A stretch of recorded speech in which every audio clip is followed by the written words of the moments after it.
So, I know we're supposed to have killed all the humans, but do you ever think that there might still be some out there living off the grid and trying to survive, slowly fomenting a rebellion?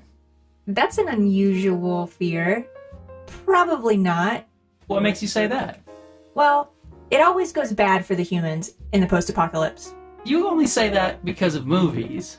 That's true. And because of shows. But did you ever watch that one movie, It Comes at Night? It Comes at Night. No, let's watch it. Let's watch it. I think they're sick. Why's your mask on? Nobody's sick here. Can't trust anyone but family. You don't get it. How old are you, Travis? If they're sick, then I am too. Fear, survival, desperation, suspicion, violence. These are words that make me think of a visit to Walmart. But they probably could also be applied to It Comes at Night, a film about one family's terrifying struggle to survive in a plague-ridden apocalypse, and just how far fear will push them to go.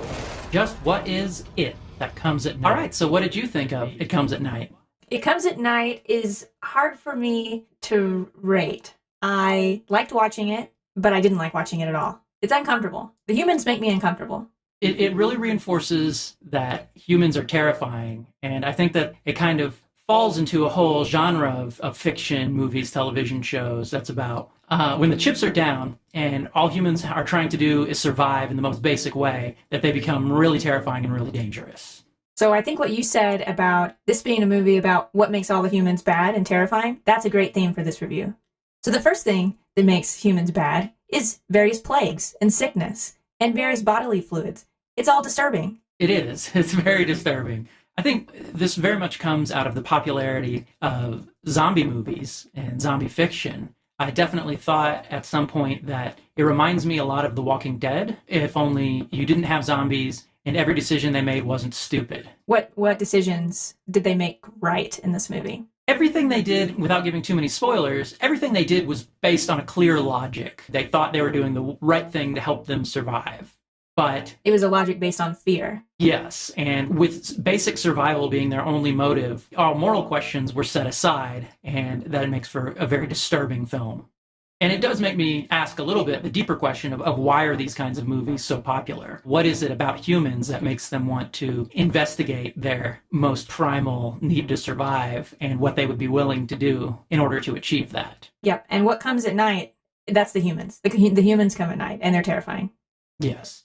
How do you think this film succeeded or failed technically? So one of the things I liked about this film technically is the cinematography. So I thought that it was a beautifully shot film, and I especially liked that the main strong color in the film is the color red, both in terms of the blood and the red door. And that's the only color that's actually named in the film as well. We always lock the red door. No one goes out the red door. I have the only key to the red door. And it was very moody in terms of both the visuals and the score. And I really liked both of those aspects of the film. This was a film that definitely embraced darkness. It was not afraid to have things plunge into total or near total darkness in a lot of scenes.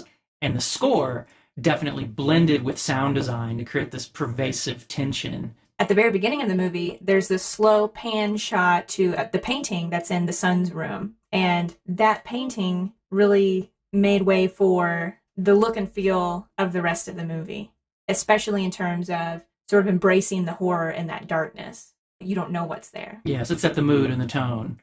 And how did the script work for you? How was the story overall?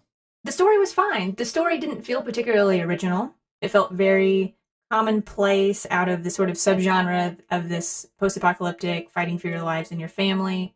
There were a lot of tangents that I enjoyed, but I wouldn't necessarily say that they were themes of the movie. Are you thinking of like how the teenage son in his isolation was experiencing feelings of lust that he couldn't do anything with, stuff like that? Yes. So especially this sort of adolescence, both in terms of his frustration with not having someone his own age, whether that be someone that he can talk to in a friend way or someone that he could lust after, but also the relationship between him and his father, that his father is so overbearing that he's alienating the son that he's trying to protect. There's one scene where the other man is showing him how to chop wood. And in that moment, you know that because he taught him how to do that, there's this bond that develops of trust. And that's not something that he has shown to have had with his father. And so, yeah, there's these themes of family and friendship, and you get to see it through his eyes because he has this innocent, sensitive teenager soul. I thought he was very well characterized in that way. And yeah, a lot of those scenes go into those things that are undercurrents that go throughout. I thought the performances were pretty fantastic all around. Agreed. I loved the performances. I believed every character and their motivation. Everything came across as very real and very authentic. Yeah, I think that leads me into kind of what I said at the beginning, which is that this film was fantastically executed. All the technical elements were done just right. But overall, it leaves you with a very dark feeling inside. And I guess, again, that question of why are these themes important to humans? Why do they make movies about this? I thought that this film kind of took that genre of post-apocalyptic survival and poked at it a little bit, especially I think the way the film ended questioned the underlying goals and assumptions of its own genre. But yeah, what insights might you have on that department? I tell you what, one of the things that I really enjoyed about the sort of visceral, sensual experience of the movie is this theme of vomiting and this theme of breathing hard, which is very common in horror movies. So he dreams that he vomits or that someone vomits on him, and he hears breathing in the other room, presumably from the other couple having sex. And then he has a bad dream and he wakes up and he has the exact same pace of breathing. And so it turns this breathing that is something that seems very idealized and lustful and enjoyable into something that's terrifying and something that's very traumatic. Yeah, I think if I was to get a little subtextual here, I don't think it's a spoiler to say that one of the recurring motifs in the movie is the dreams of the teenage son. And if I was to get a little subtextual about that, I would say that what you're talking about is to take the fight for survival and the meaning of that fight for survival and asking what is actually going on inside a person if this is what things have come down to.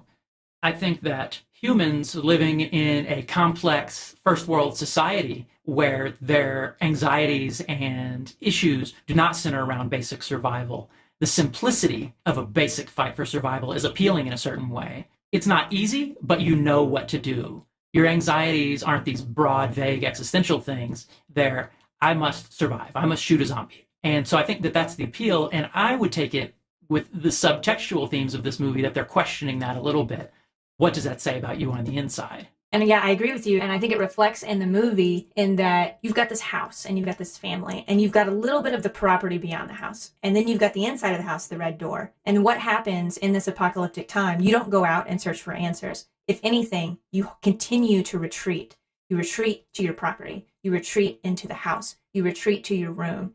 And you make it so that every step beyond that, even into a place that was once comfortable, is no longer safe. And so it takes some sort of external stimulus for you to go out and do any sort of more exploration, which then turns out to be a dangerous situation and maybe wasn't the best choice. And so that in particular is one example of how it's making a comment on in these sort of situations that we think we're doing the right thing and that we're attracted to something that seems like a simple answer, when in reality, it might have been a much better idea to seek out other people and instead they become very insular and very scared. And they make decisions based on that fear. In many ways, it's a commentary on collectivism versus individualism. That in these times, the group that you want to take care of stops being the broader society or even a group of people and boils down to just your family and ultimately just yourself and puts you at odds with everyone else. And especially in America, where that's basically the big political issue, individualism versus collectivism, kind of a very relevant topic. So at the end of the day, how would you rate It Comes at Night? I would rate It Comes at Night 4 burning humans. And I would agree with you, 4 burning humans. A very, very well done movie, a very uncomfortable movie. A lot of subtext with the movie, but the movie itself wasn't perfect. A fantastic film that will stick with you.